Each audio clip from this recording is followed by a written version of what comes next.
bersyukur kepada Allah kita sekalian di sore hari ini, di malam hari ini diizinkan oleh Allah Subhanahu wa taala untuk dapat thalabul ilmi di Masjid Darussalam, sekaligus di antara kita silaturahim mengikatkan kita untuk senantiasa berkasih sayang antara kita sebagai sama muslim. Kalau dalam bahasa Sunda, hari ini sangat baik ya. Allah berikan waktu yang begitu luar biasa, cuaca cerah diberikan kepada kita untuk bersemangat beribadah kepada Allah Subhanahu wa taala. Salah satu diantaranya adalah thalabul ilmi. Hari ini alhamdulillah Ustadz Muhammad Munjir sudah hadir di tengah-tengah kita sekalian, dan mari kita bersiap-siap untuk mendengarkan bahasan lanjutan dari hari ini. Masih habis kedua dari sekalian, bahasan tertunda atau bahasan bulan lalu baru sampai pada tahap arkanul Islam gitu ya, bahasan tentang syahadatain. Insya Allah nanti Ustaz akan melanjutkan, dipersilakan pada bapak dan ibu yang bukunya masih ada atau tertinggal di rumah. Mudah-mudahan di rumah dibaca, kemudian kita di sini bisa dapat gambaran gitu ya, bahasanya apa gitu. Insya Allah nanti diingatkan kembali, dan bukunya jangan disimpan terus, harus dibaca biar bermanfaat. Baik, supaya ternyangkong penawapas Bapak dan Ibu sekalian, kita akan langsung mendengarkan paparan dari Ustaz. Mama Ustaz, lihat ulangan.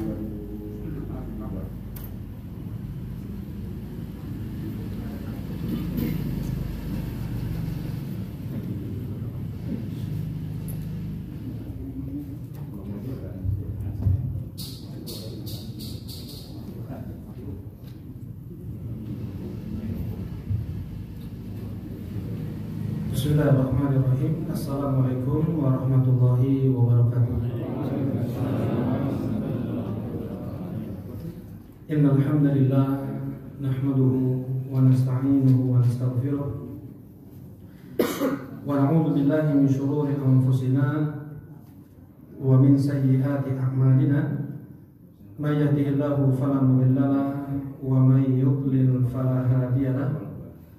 Asyhadu an la ilaha illallah wahdahu la syarika lah, wa asyhadu anna Muhammadan abduhu wa rasuluh sallallahu alaihi wa ala alihi wa sahbihi wa sallama tasliman katsiran, amma ba'd.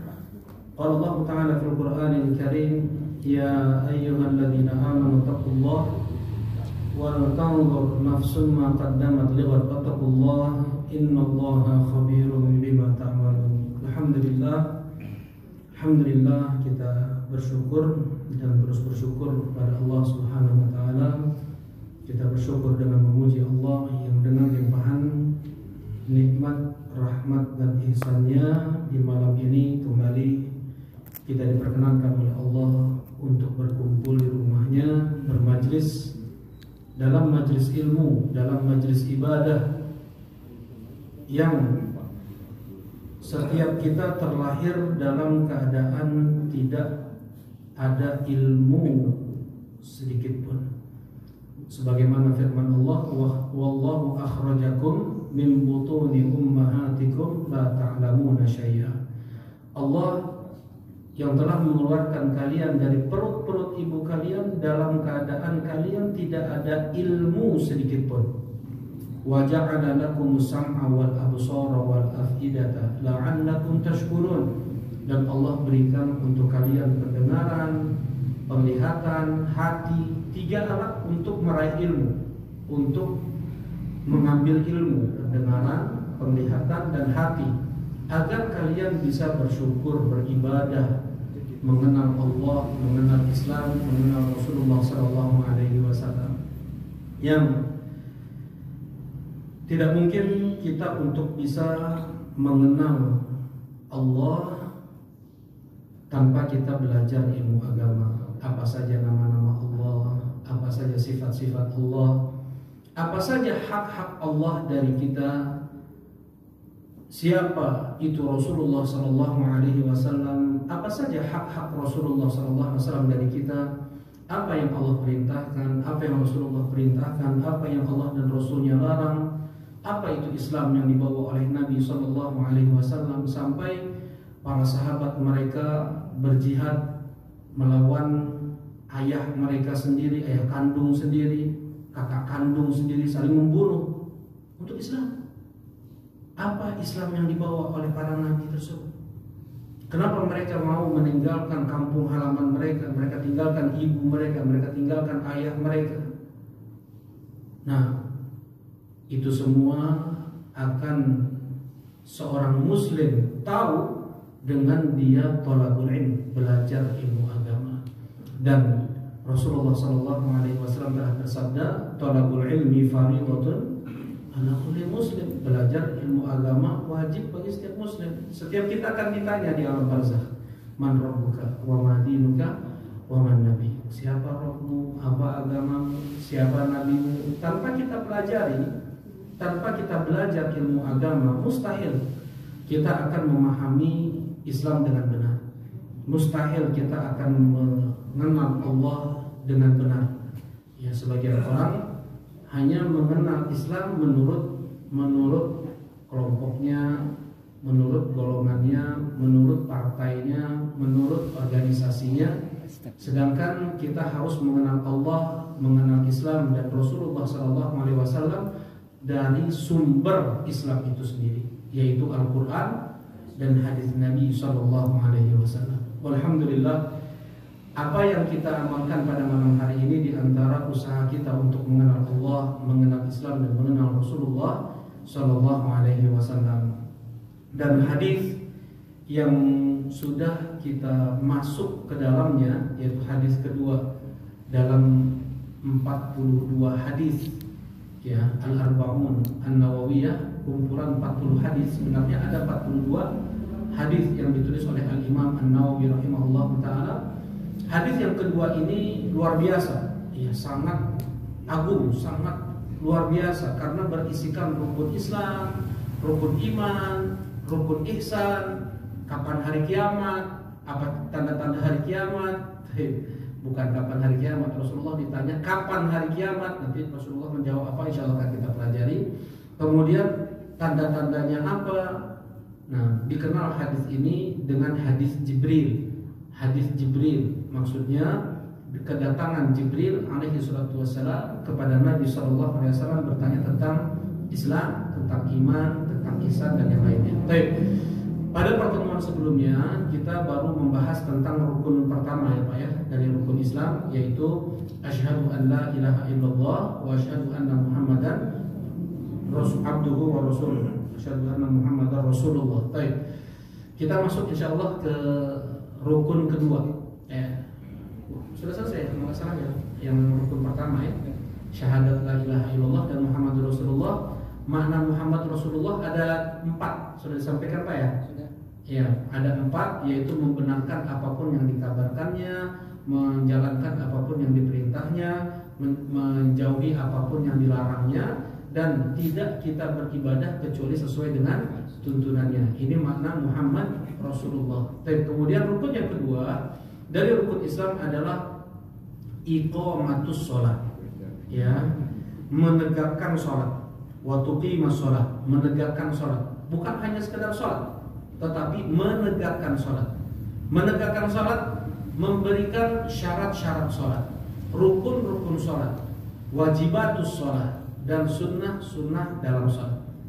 Ya, sholat itu ada syarat-syaratnya, ada rukun-rukunnya, ada kewajiban-kewajibannya, ada sunnah-sunnahnya. Dan kita tahu kapan disyariatkan sholat 5 waktu itu, Pak? Kapan mulai disyariatkan sholat 5 waktu? Nah, ketika Rasulullah SAW Mi'raj ya Pak ya. Kalau Isra hanya perjalanan dari Masjidil Haram ke Masjidil Aqsa. Ya, di sana Rasulullah SAW mengimami seluruh para nabi, seluruh nabi dan rasul.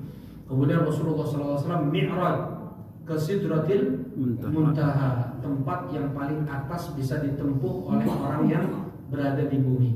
Ya, Sidratil Muntaha, disitulah Rasulullah SAW langsung disampaikan wahyu oleh Allah tanpa perantara Jibril. Tanpa perantara Jibril, Allah langsung berbicara kepada Nabi Muhammad SAW. Ya, tetapi Nabi Musa alaihi salatu wassalam lebih atau beberapa kali beliau langsung berbicara dengan Allah. Ya, sebagaimana di dalam Al-Quran banyak sekali Pak ya, Nabi Musa langsung berbicara dengan Allah Subhanahu wa taala, dan penyebutan Nabi Musa alaihi wasallam di dalam Al-Qur'an lebih banyak daripada penyebutan nabi-nabi yang lain. Ya. Nah, di saat Mi'raj Rasulullah sallallahu alaihi wasallam itulah kali pertama Allah Subhanahu wa taala langsung berbicara dengan Nabi Muhammad sallallahu alaihi wasallam. Ya, dan hanya Nabi Muhammad sajalah dari sekian banyak para nabi dan rasul yang dimi'rajkan oleh Allah Subhanahu wa taala sampai ke Sidratil Muntaha. Nah, di sana di antara yang diwahyukan oleh Allah Subhanahu wa taala adalah salat 50 waktu. Kalau 50 kali satu hari satu malam, setiap 25 menit kita apa? Salat ya Pak ya. Kan 24 jam kali 2 aja 48. Setiap setengah jam kita sholat. Kalau 50 kali sholat nggak nyampe setengah jam kita udah sholat. Baik. Kemudian dan nggak mungkin itu kita mampu ya Pak. Makanya Nabi Musa alaihissalam beliau mengatakan, aku sudah uji umatku untuk mereka melakukan ibadah nggak akan mampu segitu, minta kurang sampai 5 kali sholat. Dan ketika mau minta keringanan lagi, terdengar suara 5 kali sholat satu hari satu malam, itulah 50 kali sholat. Karena satu kali sholat dikali 30 dikali 10, kebaikannya kan seperti itu Pak ya. Satu kebaikan dikali 10, jadi 5 kali sholat dikali 10, 50 kali sholat satu hari satu malam. Nah, kemudian Rasulullah SAW turun lagi beliau ke Masjidil Aqsa. Kemudian beliau kembali lagi ke Masjidil Haram. Nah, di subuh hari, di waktu zuhur, barulah Rasulullah SAW diajarkan oleh Jibril alaihi salatu wassalam untuk melakukan sholat zuhur di awal waktu. Nah, jadi kalau kita kan sekarang jadwal sholat sudah ada ya Pak ya. Nah, sekarang kita kembalinya ke dalil. Kalau kita mau melihat dalil, kapan aja sih waktu sholat zuhur, asar, maghrib, isya, subuh? Kapan waktu-waktu terlarang sholat? Ya, nah Jibril di hari itu mengajarkan waktu sholat pertama kepada Nabi adalah sholat zuhur. Semuanya di awal waktu. Sholat zuhur di awal waktu, asar di awal waktu, maghrib, isya, kemudian subuhnya. Hari keduanya sholat zuhur di akhir waktu. Ya, zuhur, asar, maghrib, isya, subuh. Kapan waktu zuhur? Kapan waktu zuhur Pak? Kalau udah 11.37. Ya, ini berdasarkan ilmu hisab, ilmu falak. Ya, tetapi kalau yang datang dari hadis Nabi SAW adalah ketika tergelincir matahari. Apa maksud tergelincir? Jadi matahari dari timur. Matahari kan dari timur terbit, kemudian ketika dia sudah tergelincir semili saja ke arah barat, baru masuk waktu zuhur. Ya, tergelincir, maksudnya tergelincir posisi timur nih. Timur menuju ke barat. Nah, ketika di atas 1 mili saja, ya makanya dihitung pakai tonggak, pakai tiang. Dilihat pakai tiang. Kalau seandainya di timur, berarti kan bayangan ke sini ya Pak ya. Ada tiang di sini, berarti bayangan ke sini. Semakin tinggi, semakin pendek bayangan. Nah, semakin pendek bayangan. Nah, sedikit saja bayangan tersebut sebenarnya ini ada ilmunya lagi gitu Pak. Itu tapi saya sederhanakan lah. Jadi semili saja berpindah bayangan tersebut ke arah timur berarti sudah tergelincir matahari semili ke arah barat. Berarti sudah masuk waktu zuhur. Ini awal waktu zuhur. Ya. Kemudian kapan awal waktu sholat asar? Apabila kan terus matahari ke arah barat ya Pak ya. Tadi yang hanya 1 mili bayangan terus memanjang terus. Nah, ketika panjang bayangan sama dengan tinggi benda, pada saat itulah masuk waktu asar. Panjang bayangan, jadi pakai tali di pangkal tongkat atau tombak tersebut. Kita pakai tali. Apabila panjang bayangan sama dengan tinggi benda, pada saat itulah masuk waktu asar. Ya Pak ya. Kemudian kapan masuk waktu maghrib? Jibril alaihissalam mendatangi Rasulullah SAW ketika seluruh lingkaran matahari terbenam di ufuk barat. Seluruh lingkaran matahari. Kalau misalnya kita lihat masih ada sedikit, itu belum masuk waktu maghrib. Ketika sudah terbenam betul, pada saat itulah masuk waktu maghrib. Bisa nggak kita tentukan masuknya waktu maghrib dari timur? Jadi kan barat ya Pak ya. Barat kan lingkaran matahari terbenam semua kelihatan. Dari timur bisa nggak? Ada kayaknya mau jawab nih Bu nih. Gimana caranya? Mega merah salah. Jadi ketika matahari itu terbenam di ufuk barat, di ufuk timur gelap malam mulai muncul. Jadi kayak gini, matahari itu ketika sebelum terbenam betul, langit ini masih terang. Langit masih terang semua. Nah, ketika masuk saja sedikit gelap malam ini mulai naik. Mulai naik rata, di timur itu rata.